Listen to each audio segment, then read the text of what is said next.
This is Adolf Hitler, and I'm continuing where I previously ended off in my having the ability to see the creature and the monster inside my mother during that time. Now, the moment I spoke to the creature, the monster, saying to it, well, my mother was screaming at me because I said the word she does not love me, that she does not understand the meaning of love, and I said to it, you're not my mother. How dare you speak the word love? Ever since then, these creatures, these monsters, realized I had the ability to see them. And I did not only view such creatures inside my mother, but I also, when I went on my regular walks, view them in people, in many people. And the only place that I had the ability to see them is when I looked into the people's eyes. When I looked them straight into the eyes, I could see there, right here actually, were the eyes of these creatures, these monsters, as them, inside them, yet they seem like normal people. So it was rather strange. How could these creatures, these monsters, exist in people? I see them. They are these people, but these people seem normal. There doesn't seem to be anything wrong, you know. I mean, if you look at people in your world, they seem normal. You know, the picture's normal, the words are normal, the behavior is normal. But I see these creatures. So, what are their influences, was my question. What are they doing here? Why are they here? And why am I able to see them, and why isn't anyone else able to see them? Clearly, no one else is able to see them, because otherwise I would have heard something in the lines of, did you see those creatures inside human beings? Or, did you see those monsters inside human beings? Or maybe I'm the one that's left out, you know, went into my mind. Maybe I'm the one that was misinformed. Maybe where I am is a world of creatures and monsters, and they hide behind pictures and words.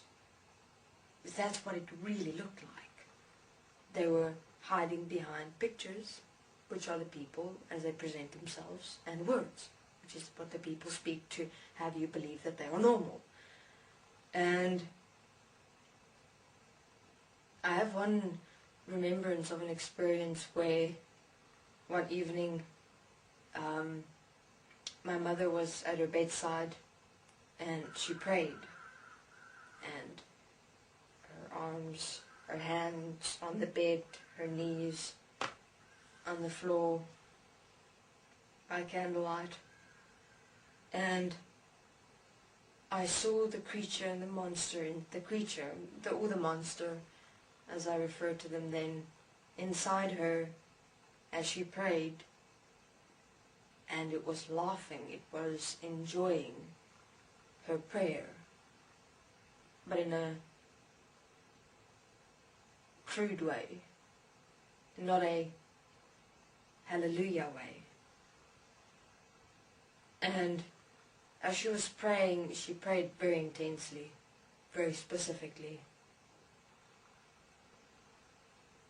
It was as though he gained his power from prayer, his strength from prayer, his existence from prayer, as though it was some form of an elixir to it, a life force. But she would continue to pray, and it is strange. Now imagine you're a child and you see this.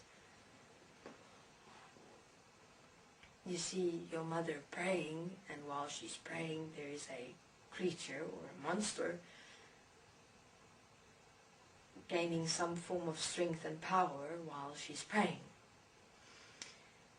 And also evenings when I would be in my bed, they would actually be walking around me inside my room, multiple, about 15 to 30 sometimes, hovering in my room.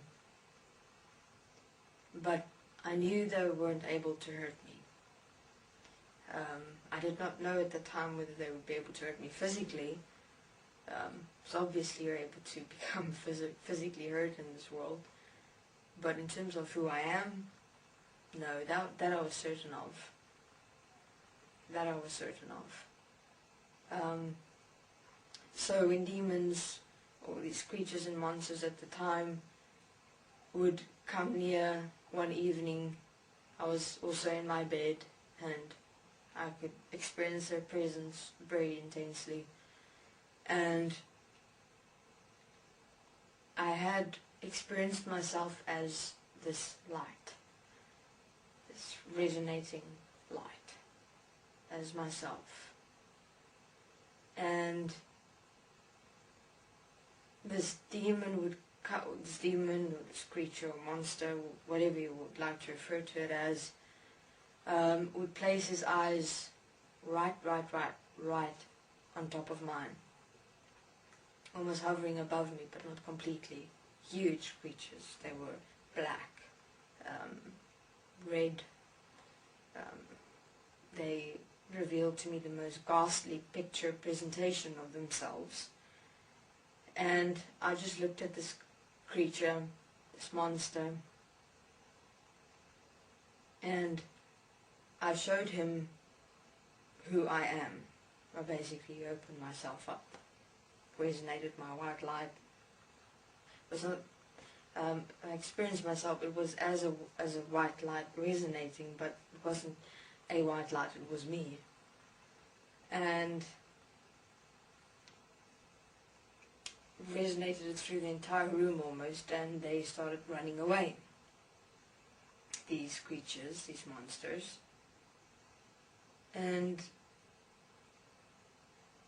that's how I walked through my day.